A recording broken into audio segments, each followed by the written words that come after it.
Okay, welcome in. I'm now going to continue my 32 and 32 with the Arizona Coyotes. I'm very much aware they have moved to Utah and they're now technically the Utah Hockey Club.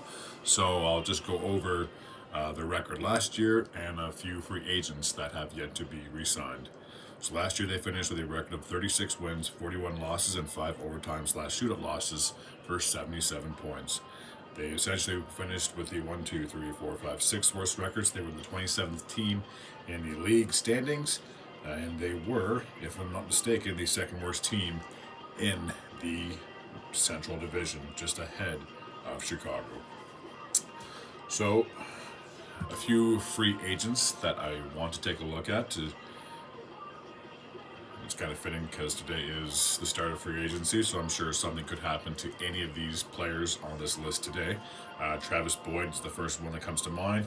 He is an UFA, therefore he can't sign with any team he wants. Jacob Voracek's contract just expired.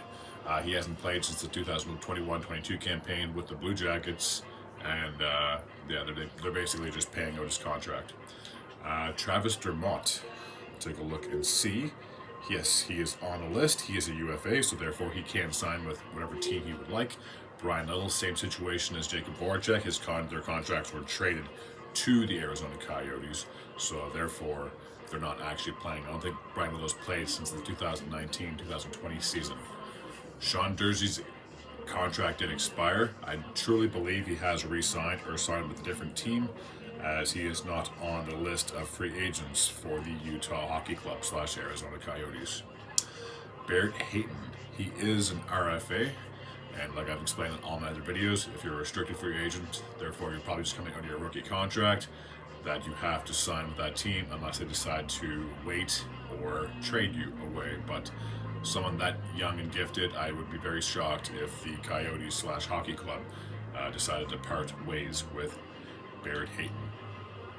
Michael Kesselring, his contract did expire this past season, but yet again, there's no news on him with this free agent signing. Just like I've done with any of the teams in the past, if someone happens to sign with a different team, I'll certainly do my best to try to find them and track them, but it's very difficult when you have to flip back and forth between screens. Patrick Koch, again, is not on this list, but if I had to guess, 26, 27 years old, he's possibly a UFA unless he has been signed by another team. Liam O'Brien was a free agent, but he has re-signed with the team, so he will be starting the 2024-25 campaign as a member of the Utah Hockey Club. Vladislav Koyachunuk, if I pronounce that name correctly, I guarantee you I'm not. He's not on the list of free agents, so he could have already signed with the team unless he signed elsewhere or was traded. Janice Jerome Moser, he is not on the list either for potential free agents, so I'm guessing he must have re-signed with the Utah Hockey Club. And Victor Soderstrom, he is an RFA, therefore he likely will sign with the team that he was on. Juuso Valimaki, he is an RFA as well. So, again, if you're a restricted free agent, you're restricted to who you can sign with. Very simple. And Joshua Brown, he is a UFA, 29, 30 years old. So, therefore, if he wants to sign with another team, he very well might be.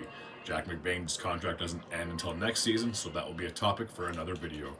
We'll take a look at the goaltending situation. So Karel Vejmelka, if I pronounce the name correctly, I guarantee you I'm not, is entering the last year of his contract, and Connor Ingram still has 2 years left to go on his deal. So pending any off-season moves, that should be your goaltending tandem for the upcoming season for the Utah Hockey Club. It still sounds so strange to say that because I'm so used to saying Arizona or Phoenix Coyotes, but they're no longer a team.